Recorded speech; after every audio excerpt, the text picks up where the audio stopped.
This is the best way to clean these floors.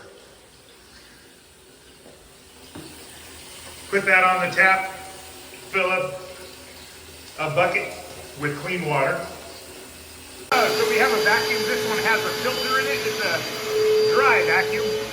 You can pop this open here and here, hold it open and look to make sure there's a filter. And if it's a filter, then you can just go through, go around the corner, and make sure you get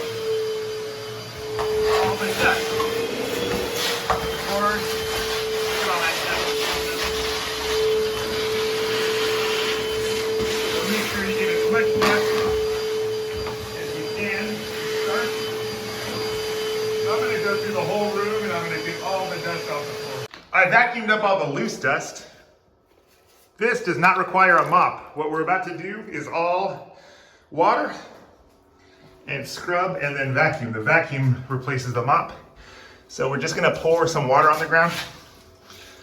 Do not let the water pool on the edges if you have a neighbor, because the water could leak through onto their carpet or whatever. So we're just getting the floor wet. So push this water on the ground. There's no mask required now, because once we get the floor wet, the dust is controlled. So there's no one on that wall. That wall goes into the hallway, so that's fine. But you don't need much. You just need enough water to cover the floor. So I'll get the rest in a minute, but what I want to show you now is I'm going to leave this in the hallway. You can twist this metal bar. There's a connector there. And if you twist it, it sticks wherever you rotate it this way. If the arm comes loose, and it'll stick. And then you just go over all the stuck parts. With two arms, I can put a little more force on there. But all the stuff that gets stuck, you'll feel it with the end of the stick. And I'm just basically getting rid of the chunks. These guys didn't put a tarp down when they were drywalling. The drywall is not toxic. Those guys would do this their whole life. The dust ain't gonna kill anyone, but keep it wet. And then I'm gonna go through the full room with this scraper. And also there's a metal brush if you want to get really good. And you could, while it's wet, you can scrub wherever you see white. Some of it's spilled paint.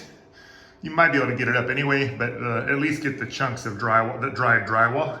So let me do that part now. All the chunks are off the ground. This was literally 3 minutes later. That 4-inch metal blade scraped all those chunks off. Now you can take this brush. There's a metal brush as well. That might be better, but I don't have it over here, so I'll just show you with this thing. You can go through if you really want to get it spotless.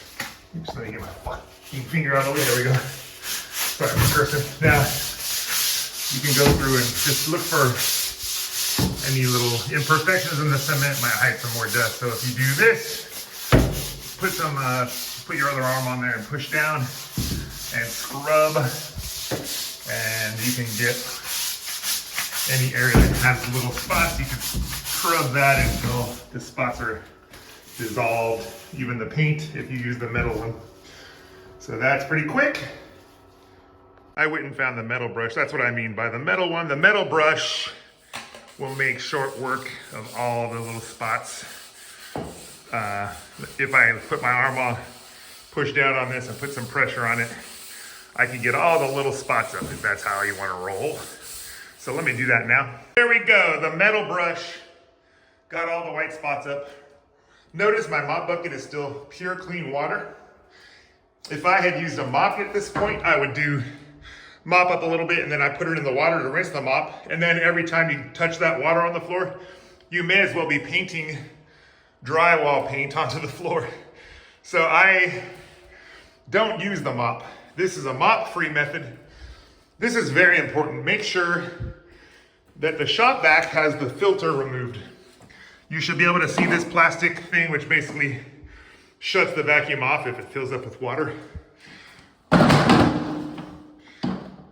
the front of the vacuum, the barrel has the suction part, so you're gonna attach the hose to that part, to the barrel. And then on the other side is the blower. So don't put the hose up here. Snap this shut to make sure it's a good seal so it gets good suction. We're gonna add this to the barrel, the suction side. Now, I put a long extension, because I'm tall. Oops. I put a long extension on this sucker. Literally, sucker. Pun intended. And now,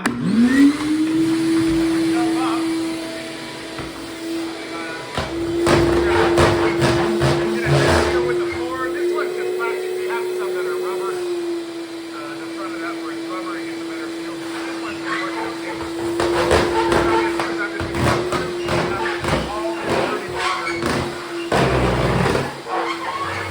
Let me do that now. Literally 2 minutes later, I got the first layer of sludge vacuumed up. Keep the vacuum on and store the vacuum head up high. And all that stuff will get sucked back into the chamber. There you go. So if you put that on the ground, the sludge will drip out on the floor. So I store it like that and I leave the vacuum on there. Last step, or you can do this several times, but take clean water, get it on the floor, and then I'm going to vacuum up that water. And guess what? Great, I just do 2 scoops of water. Do it fast so the water doesn't seep under your neighbor's doors. You got a clean floor, you can go over it with a towel and some longer the towel, whatever. But that's how it is, real easy. Good luck, everybody! Like I wasn't showing you the last step. So after that water's on the ground, just vacuum it up very quickly.